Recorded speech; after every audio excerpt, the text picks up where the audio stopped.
Today, we're going to talk about something pretty wild, a moment in history when an entire country just stopped.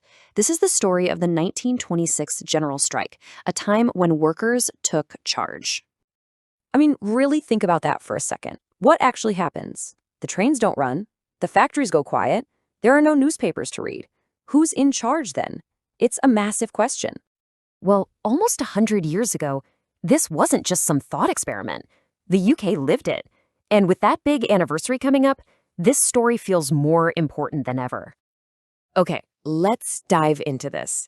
To really get what was going on, we first need to wrap our heads around the sheer scale of this thing.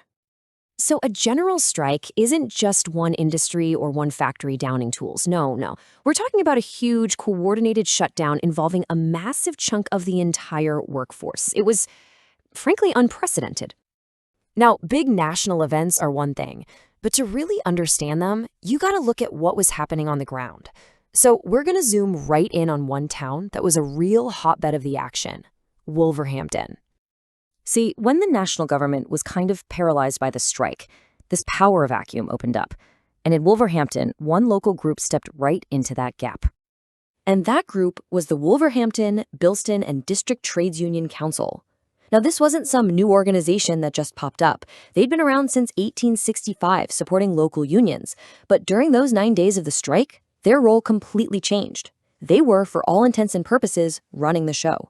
We're talking issuing travel permits, making sure food got to people, even printing their own news bulletins. They were in charge.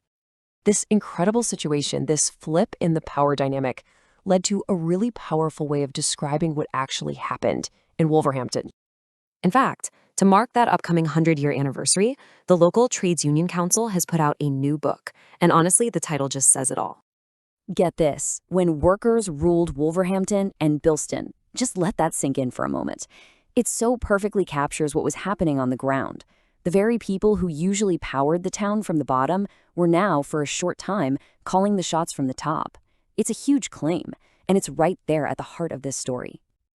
So you might be thinking, okay, fascinating story, but why does it matter now? Well, it matters because this centennial is kicking off a huge nationwide look back at this moment in history. All across the country, people are digging back into those 9 days in May 1926, asking what it all meant and what we can learn from it.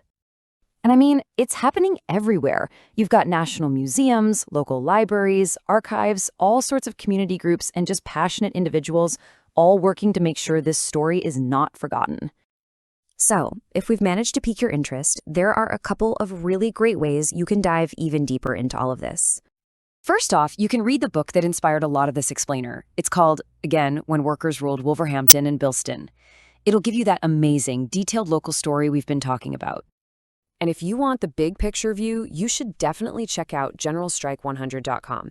It's basically the main hub for everything happening across the UK for this centennia. Which really brings us to the final question, doesn't it?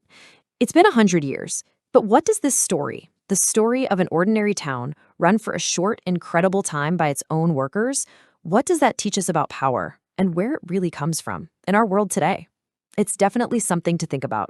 Thanks for joining me.